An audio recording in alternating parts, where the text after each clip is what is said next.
But, man, we are so lucky to have this guy. Both Bernie and I think he's the best ever. Was and still is. BillO'Reilly.com is the place to go. News, columns, video, TV.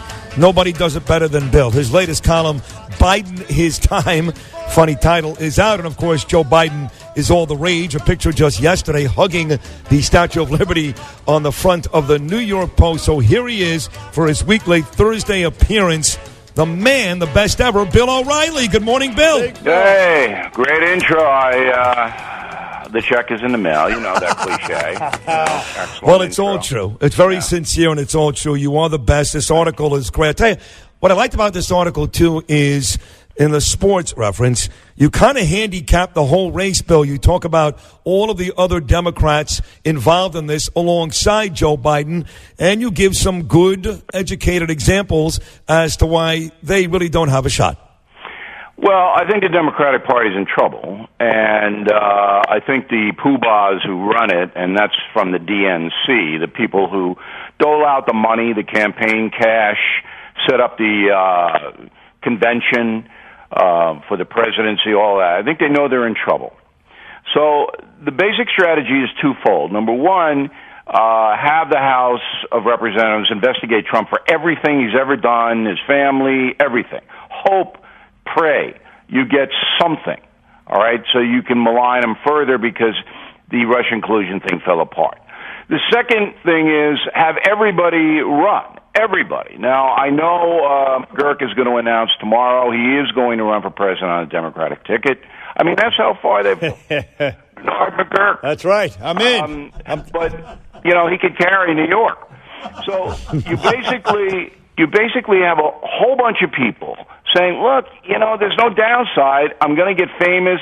That's going to lead to maybe a book, lectures, whatever I want to do, and then maybe I'll come back 4 years from now. But none of these people, if you look at it on paper right now, have a chance to beat Donald Trump. That could change. A guy like Beto O'Rourke, who the press loves, or lionizing him, he could gain a little bit.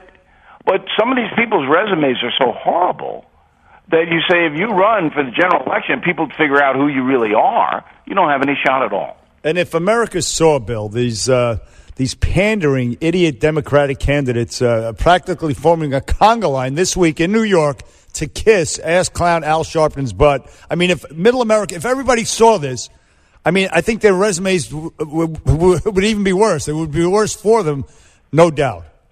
Well, let's take Mr. O'Rourke, for example. I mean, he is a charismatic guy who ran a tough race against Ted Cruz in Texas, lost by 200,000 votes in a very conservative state that's changing rapidly. So Beto O'Rourke basically tells the nation, you know, there's really no problem at the southern border. And everybody looks and goes, well, in March alone, 200,000 migrants got into the United States. 200,000.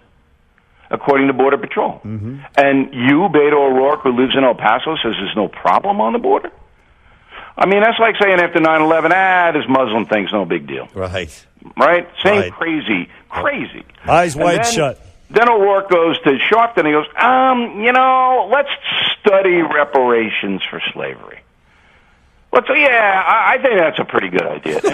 After having said anything about that, if you know anything about the Civil War, if you know anything about slavery, you know that would be impossible to dole out money to individuals in 2020, or whenever it might be, all right, based upon what happened to their ancestors 170 years ago. It's impossible. Right. Yet they're doing this stuff, and I believe that Americans are just going, you know what? This is now becoming a fringe party, the Democrats. And that's not a good thing. We need two vibrant parties in this country. Agreed. And what I took from your article, which was great, was with all these issues with these women that are coming out almost every single day for Biden, who I want to remind people remains the odds-on favorite to win, even though he has not announced he's running yet. He's ahead of Bernie Sanders in most polls. Your article pretty much says these women are not his big problem. The bigger problem is the radical left, who doesn't want him to win and will gobble him up and spit him out. That's where this came from. If you look at this woman who started this Miss Flores. Radical leftist, done it before, same thing. This is the playbook. We don't want you around, and every American has to know this by this time. We're going to accuse you of misconduct because you can't defend yourself, and the press will run wild with it, and we'll get you damaged, and they've damaged Biden. And now Biden's going around going, oh, I'm sorry.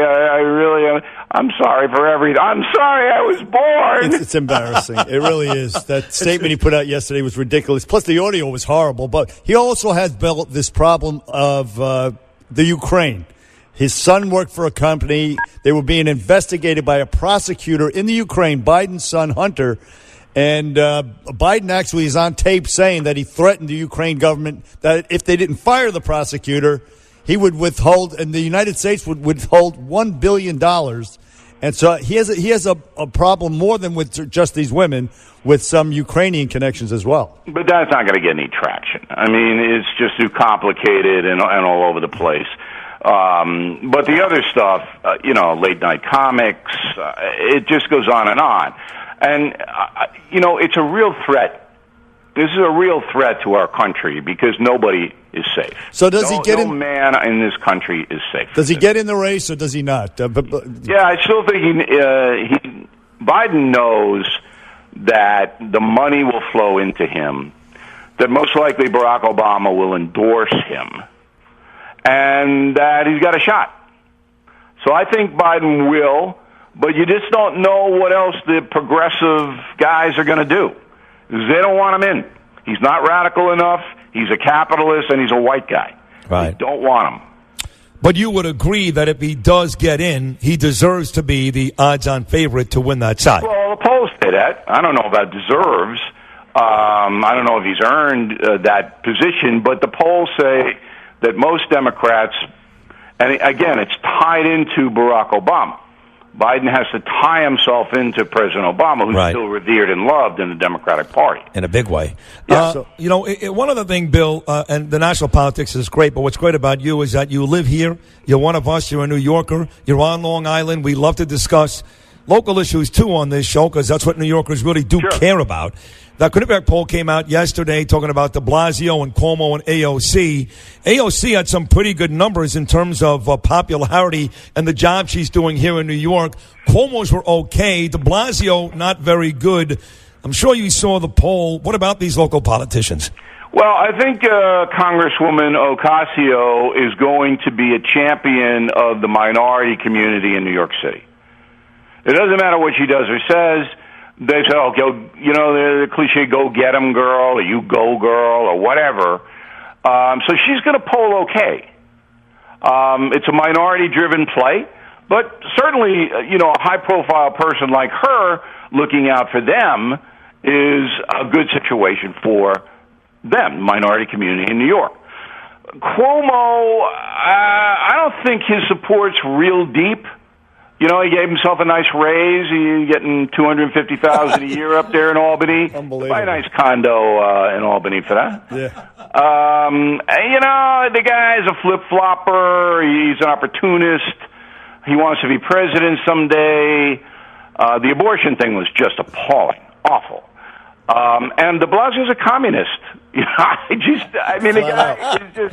look at him and I go, how did you even get here?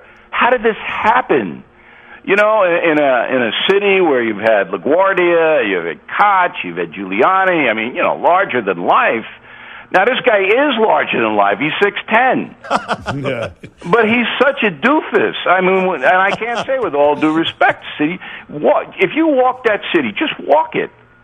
It's falling apart. It really is. And how much more can you tax people? This whole toll if you drive below 60th Street. This is just another tax. Congestion pricing, a commuter tax, basically. Yeah, it's just another tax. They're just going to find a way to take your socks, your underwear, everything. No, you're right about that, Bill O'Reilly. We're heading back to the 1970s in this city, New York, and maybe the state as well. It's really scary. It doesn't look good. Look, the book is called, it's coming out. It's The United States of Trump. You can pre-order it at BillO'Reilly.com.